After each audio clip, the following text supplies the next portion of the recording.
ഒരാൾക്കൊരു വീട്ടിലൊരു മരണം നടന്നാൽ ചില ആശ്വസിപ്പിക്കൽ മൗനം കൊണ്ടായിരിക്കും നല്ലത്. ഒരു കുട്ടി മരിച്ചു എന്ന് വിചാരിക്കരുത് വീട്ടില്.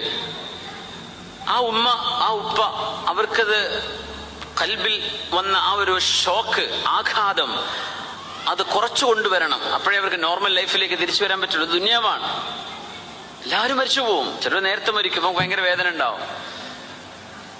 ആ വേദന ഇങ്ങനെ ഉണങ്ങാതെ നിൽക്കും. ചിലപ്പോ എന്താണെന്നറിയോ, എന്താ ഇപ്പൊ കുട്ടിക്ക് പറ്റിയത്? മരിച്ച് 2 ആഴ്ച കഴിഞ്ഞിട്ടുള്ള ചോദ്യമാണിത്. കുട്ടിക്ക് എപ്പോഴും ഇതൊക്കെ ഉണ്ടായത്, ഞങ്ങളൊന്നും അറിഞ്ഞിട്ടില്ലല്ലോ.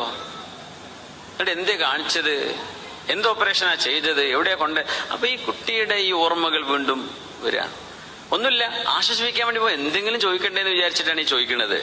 ഈ മരണം നടന്ന വിഷയങ്ങളിൽ പലപ്പോഴും മൗനമാണ് ഏറ്റവും നല്ലത്.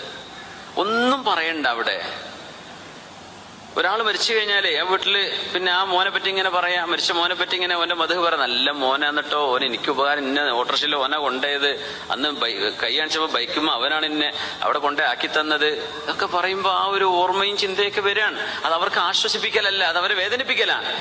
ആളുകൾക്കനുസരിച്ചിട്ടോ സന്ദർഭത്തിനനുസരിച്ച് മനുഷ്യന്മാർ പല രീതിയിലാണ്. ചിലപ്പോഴേ നിങ്ങളുടെ പോയി ഇരുന്നാ മതി, ഒരു ദുആ ചെയ്യാം, അത് ഏറ്റവും നല്ല ഒരു ഉപകാരമാണ്. ബാക്കിയുള്ള വർത്തമാനങ്ങളൊക്കെ ചിലപ്പോൾ വേദന ഉണ്ടാക്കുന്നതായിരിക്കും. നമ്മൾ അറിയില്ല, നമ്മൾ ആശ്വസിപ്പിക്കാനാ പോണത്. എന്താ പറയേണ്ടത് എന്ന് നമ്മൾ ആൾക്കാർക്ക് അറിയില്ല, പെണ്ണുങ്ങൾക്ക് പ്രത്യേകിച്ചും. അപ്പൊ ഇങ്ങനെ കഥ പറഞ്ഞുകൊണ്ടിരിക്കും. അപ്പൊ ആ പഴയതൊക്കെ ഓർമ്മ വന്ന് അങ്ങനെ വേദനിച്ച് തളർന്ന് ആരും വീട്ടിലേക്ക് വരാതിരുന്നാ മതിയായിരുന്നേ എന്നാക്കാർ ആ ഉമ്മയും മാപ്പയും ചിന്തിക്കുക. ആരെയും വന്നാ പിന്നെ പഴയത് ഓർമ്മപ്പെടുത്തി വേദനിപ്പിക്കലാണ്. മൗനം അത് മതി. പ്രാർത്ഥിച്ചു കൊടുക്കുക, സ്വർഗത്തിൽ അള്ളാഹു കാണിച്ചു തരട്ടെ, സ്വർഗത്തിൽ എത്തിച്ചു തരട്ടെ, ആമീൻ.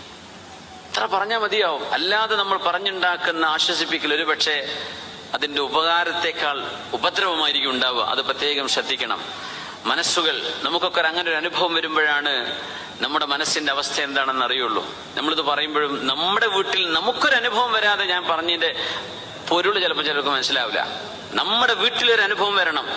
നമുക്ക് അത്രയും വേണ്ടപ്പെട്ട ഒരാൾ നമുക്ക് നഷ്ടപ്പെടുമ്പോൾ അവരെക്കുറിച്ച് ഓർക്കുന്ന ഓർമ്മകൾ കാരണം വരുന്ന മനസ്സിന്റെ ദുഃഖവും ഭാരവും. അതുകൊണ്ട് പ്രാർത്ഥിച്ചു കൊടുത്താൽ മതി. അത്തരക്കാർ കുറേ വർത്താനൊന്നും പറയണ്ട.